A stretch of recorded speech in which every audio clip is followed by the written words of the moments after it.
All right, so you made a walk cycle, but then when you go to use it, the feet slip and slide all over the place. Or maybe you're animating a character turning around or some other little transitional animation where you also want the feet to stay in place. I'm going to show you how to deal with both of these situations, and then in the next few videos, I'll share some more animation tips. For the walk cycle, you're going to need a character that is rigged. I made this one with my creature creator, and then I just used Rigify, which is a free add-on. All you have to do is open up the add-ons and search for Rigify, and it appears. I'm not a Rigify expert, so if you want a more in-depth tutorial, then you should look for another video on YouTube. But I do have a simple character rig that you can download for free from Gumroad or from itch.io. And if you don't know how to make a walk cycle, I do already have a tutorial for that. You can also just look up walk cycle poses, like this one right here, and then you can just go through and match all of these poses. And these are actually like the frame numbers if you have it set to 24 frames per second. So I do have it set to 24 frames per second. Let's select this, Control Tab to go into pose mode up here. And if I select everything, I just went through and put down those key poses from the reference to make this walk cycle right here. And to make it loop like this is pretty easy also. Just make sure all your bones are selected over here. Make sure all the bones are also selected over here. You press A to select all and all of the frames. And then you can press Shift E and make cyclic like that. Now, if you go into the graph editor with Control Tab, let's just select everything and press period so we can look at them. You can see that this will actually loop just forever. So that's pretty useful. So now we want to make the character actually move forward because that's when the foot slipping becomes a problem. You can do this in object mode. You can do this by moving the root bone, whatever way you want. So let's just select the root bone, go to 0. I'm going to insert a keyframe with I, and then I'll just put it on maybe like frame 100. It doesn't really matter. And then we just want to push this forward. I do also have auto keying turned on, so I don't have to insert keyframes. Now, when we look at this, the feet are almost definitely going to be slipping like that. It doesn't really look like they're sticking to the floor. So one issue with this is that it's not moving forward at a consistent rate. You can kind of tell that when we watch it. It starts off slow. It's going to speed up in the middle, and then it's going to slow to a stop like that. You can even see that in the graph editor. If you press Control Tab, you can see that this is not a straight line. So you can actually just select this, press T, and choose linear. And now this will be a straight line. It'll just move at a constant speed like that. The next part is making sure that when the feet are touching the floor, they're also set to linear. So you don't want them speeding up or slowing down because that's going to add foot slipping. You can see that I already did this. This is a straight line. This is what it will look like by default. It's usually set to Bezier, and it will be smooth like this, which might look nice until you're, pulling your hair out dealing with foot slipping issues. So again, you can just select this one right here, press T, change that to linear. And this is the part where the foot is just touching the floor like that. So you want to make sure you do that on the other side also. You can see I already did it. This one right here would normally be set to Bezier. You can just select it, change it to linear. This is the part where you get rid of the foot slipping. Usually what I do is if I have a heel bone or something like that, you can just select it and press Shift S, and you just want to move the cursor to selected. But you can see this is kind of at the ankle. So instead I'm going to place the cursor manually. I'm just going to press 3 to look from the side, and I'm going to hold Shift and right click, and that will place the 3D cursor. It doesn't really matter where it is in 3D space as long as it looks okay from the side. Now all we should have to do is mess with the root right here. We just want to change the end position. Let's go into the graph editor right here. So let's come to right about here where the foot starts to lift up and look from the side. And let's just move this up and down until it's close to the 3D cursor. And you can also press Shift to move it more slowly like that. Okay, now let's see how this looks. You can see the foot still sliding right here. If you're having a hard time lining this up, another thing you can do is move the first keyframe of the root so that it's at the part where the foot actually contacts the floor and is like flat right here, and then place the cursor again. Let's go a few frames forward, and now we should be able to just move this back like that. So that should be pretty close, and it looks like it is pretty close right there. It's not moving very much, but that means that it's also going to be still right there. So now we just select everything and we can just move it back so that it's at 0, and that should work fine because it's moving the same speed, and now we have no foot slipping. This only really works for walk cycles, but that's usually how I do it. And here's the same animation, just the legs and the hips, except I use the Wiggle Bones 2 add-on on the top part of the body to add some extra motion. Another thing you can do too if you make a walk cycle is keep track of like the distance it actually travels, and you can adjust it so that the walk cycle is moving a clean distance per step. We can just like check to see when it loops back over. It should be right around 24. And then we can check this distance right here under transforms. This moves this amount per like cycle. So then you can just remember this, write it down somewhere. This character moves like 1.18 meters per cycle. And then that makes it a lot easier in the future to just sort of like punch that number in for the root bone and know there won't be much foot slipping. Now, if you wanted to like speed this up and slow it down and stuff, that's when I would start using the NLA editor, which is over here. I have a whole video on that. It also goes into, you know, the walk cycle, how to start and how to stop it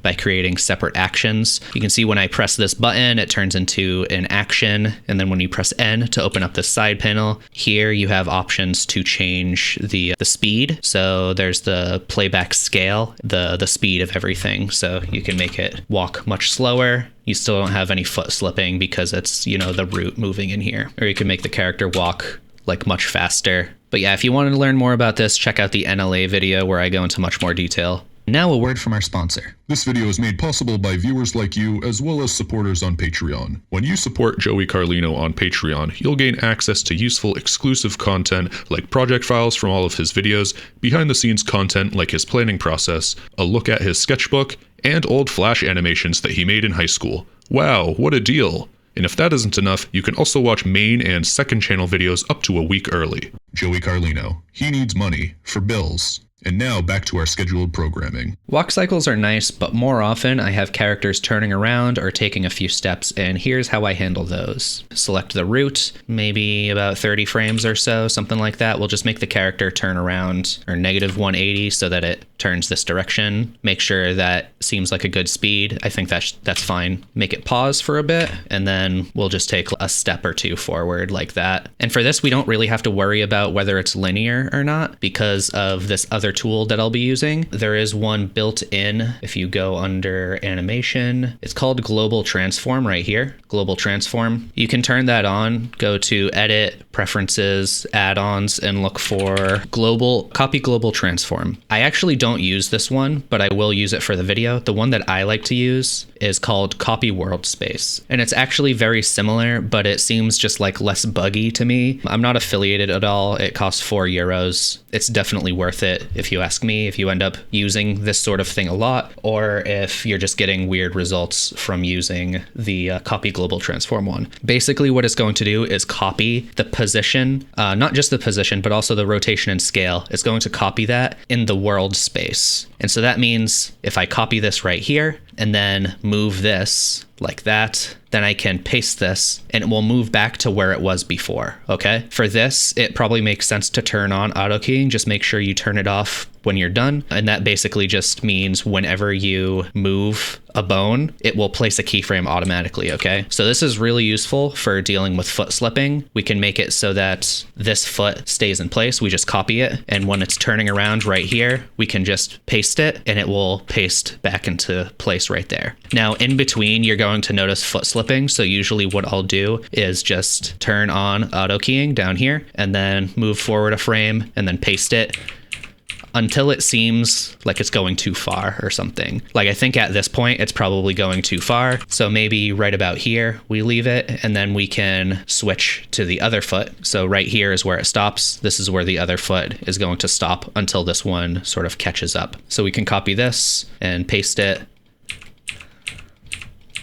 Something like that. Let's select this foot, Alt-G, Alt-R, like that. This is basically resetting the position and location, but it's relative to the root right here, okay? So now if we play this back, you can see the foot is sticking in place until right here, and then it can start moving like that. Then we can make this foot stay still for the rest of the time, maybe. Let's copy this, just paste it like that. And I think we're getting pretty close. Yeah, it's on 30. So we want this to be in like a good spot at 30. And now this can move back to like right here. So we should have a little turnaround now. It's not bad. Obviously, we can tidy this up, adding some hip movements in here, making it so that the feet actually lift up is going to help. And we can even make it so that like maybe this foot settles much quicker. It can like settle into place. Let's see, like maybe here. So let's just take this final position, copy that, and we'll paste it right here. And then this one right here will move back to the rest position. So let's just delete these. And right here, we're going to Alt-G and Alt-R. It's not bad. If you want to make it look a little better, basically the parts, these gaps right here where the foot is lifting up, you can just come in here. If it's asymmetrical at all, I usually like to make it so the foot falls faster. So I'll just lift that up right here, scale it on the local x-axis. To do that, you press R. X is right now, you can see up in the top left, it says global. If you press X again, it'll change to local like that. So you can do like that. And then maybe right around here, I'll put the foot like that. Okay, so you have a little step, and we can do the same thing over here. It looks like the foot is actually going too slow right here, so we can make it so the foot stays in place, but the rest of the body moves. So let's do that. Let's copy this. And again, just paste it a little bit, maybe right about here, and then it's a little step. So the leg isn't up in the air for a super long time, basically. But we can lift this up, do the same thing. You can also just change this to local if you know you're going to use a lot. R, X, like that. And then there's a little step right here. Adding a hip movement really makes it look a lot better too. It's really a sort of like layered process where the more you build it up beyond just the feet, the better it's going to look. You can make the arms and legs react, but that's a topic for a different video. Okay, so let's take a look at this now. That's what we got. The last step might be a little quick, so, you can even just like take this and push it a little further if you think it's too fast. Not bad. When the foot is like at its highest, that's when I'll lift the body up a little bit. But just to make sure that it settles in the same spot, I'll just insert a keyframe right here, and then we can kind of just look. Okay, so right here, the body is going to be lifting up a little more like that. And then when the foot lands, that's when it's going to go down a little more. And then again, right about here, we'll lift it up a little higher. You can even just copy this one right here and then Control V, and then the foot lands. I'll put it one after, and then you'll get a little more of a bounce up and down for this. So right about here, just copy paste. Lands, copy paste. So maybe right about here, we'll take this, and now we have, a little bounce up and down. Looks kind of nice. Maybe make this settle a little longer. Now we want the step forward. So this is going to be the same exact approach. We find out where it starts moving right about here, and we'll just hold one of the feet. Press I, insert a keyframe here. Let's do that on both actually. Just gonna look from the side with 3. Copy, and make sure you have auto keying turned on for this. It's going to make it a lot quicker. So move forward, paste. We'll just do this until maybe right about here. It looks like the foot's gone far enough. Then we can move this one forward like that, and then we'll lock this one in place. So let's copy this, paste it. Now it's about as far back as this other one. We can move this foot forward, okay? It's like we're animating a little shuffle. The feet aren't lifting up. We're just trying to judge how far the feet have gone and when it looks like it's gone too far. So now let's keep this one in place right here. So copy it, move forward, and just keep pressing this. Let's look where the root ends. So it's right on 73. Let's take this foot, Alt-G, Alt-R to put it back into rest position. And I'm also going to want this to go back into rest position right here. So let's take a look what we have. Instead of this shuffling a tiny little bit, we can maybe make the step a little further. So to do that, you can just copy the rest position at the end right here when it's completely stationary. And right here, we'll paste it. So we know now that this is going to,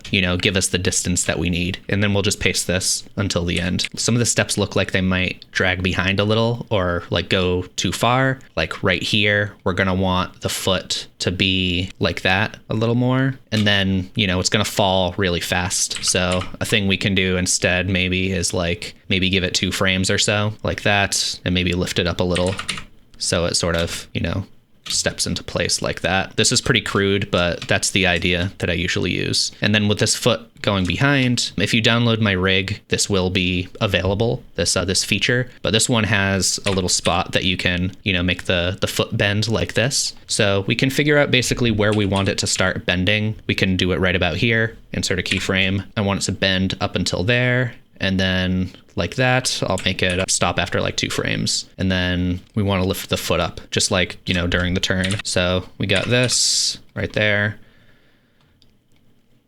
And then maybe right about here, we can, you know, change it like that. Maybe delete this one.